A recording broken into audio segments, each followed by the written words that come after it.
Hello there.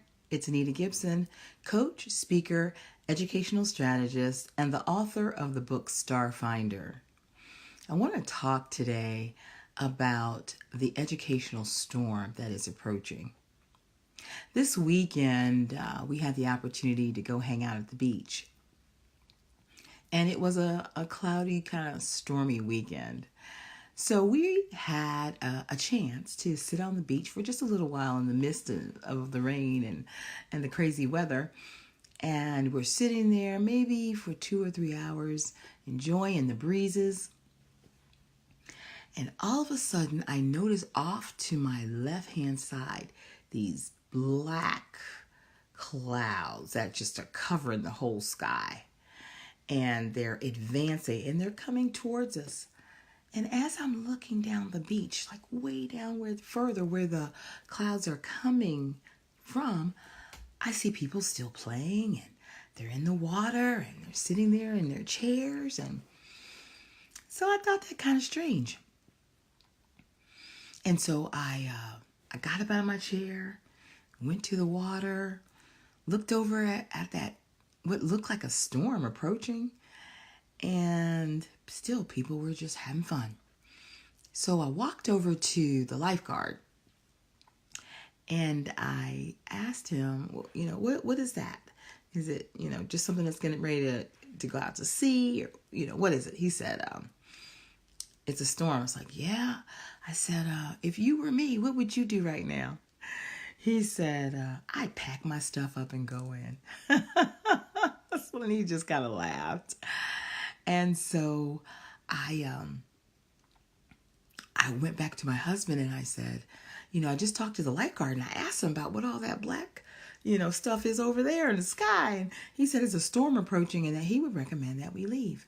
And so we started packing our things up. Now, as I spoke to the lifeguard and started walking back towards my husband, a number of people were sitting around who heard that conversation and they even asked me questions about it. But they continued to sit in their chair. So we pulled all of our little stuff together, and we actually, should have put like our bags back in their our chairs back in their bags, but we were like, we're out of here. And so we got off the beach and got our feet washed. We had time, took our time. Nobody was behind us. Nobody was getting off the beach. Even though those black clouds were coming closer and closer, maybe they felt like I want to stay out here as long as I can. I don't know.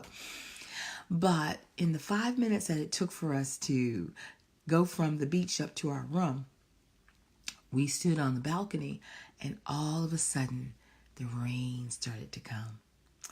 And at first it was just little drops and you could start seeing people getting up and moving. And then a deluge came and everybody, including the lifeguard, came running off of the beach, trying to come to someplace where the rain wouldn't catch them. And I thought about that analogy. I think in our education, the same kind of thing is going on.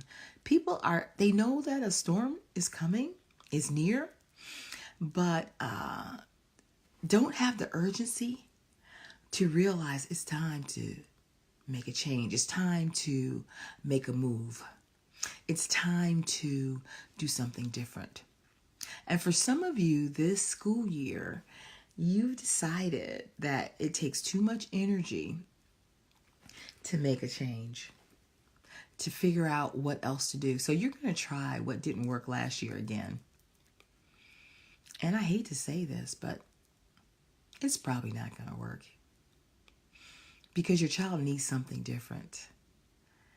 And so don't be like the people sitting on the beach who got caught in a storm, even though they could see and one was coming. Go ahead and take the time and the energy now to find out what are the right solutions for your child. Because every child is different. And one child, this worked for them. And it's not that there's anything wrong with the next child.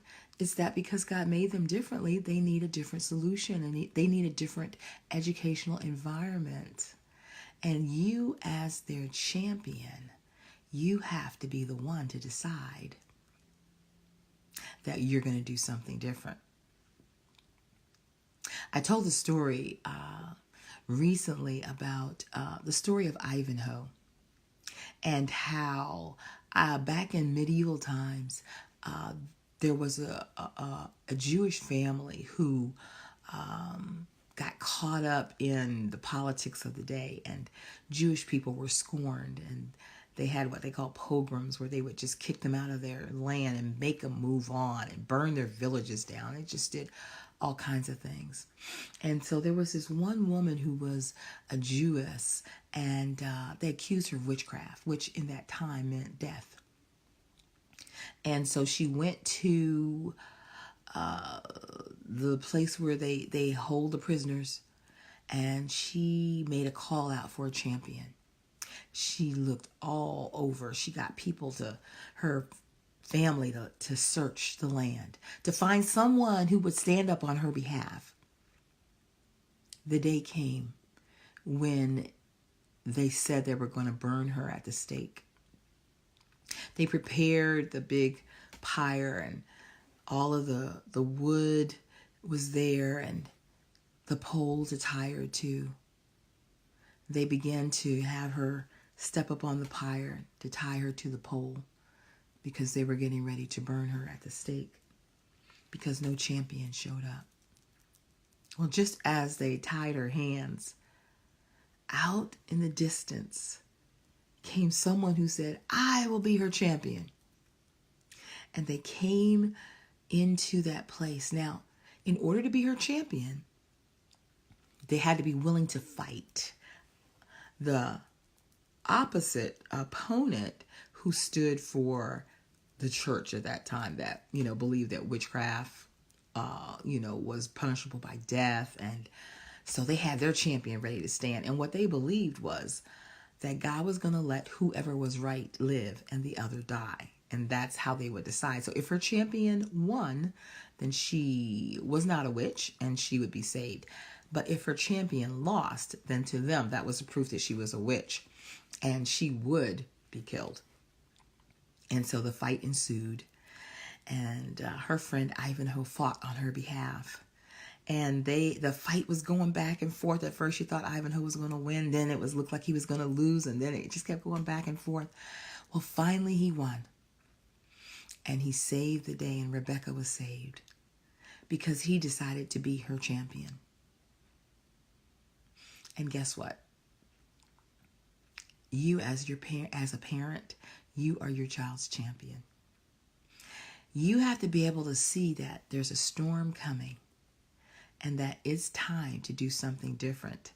It's nothing more frustrating to me than to have a parent who kind of in their heart knows their child needs a different solution, but maybe that child's in elementary school.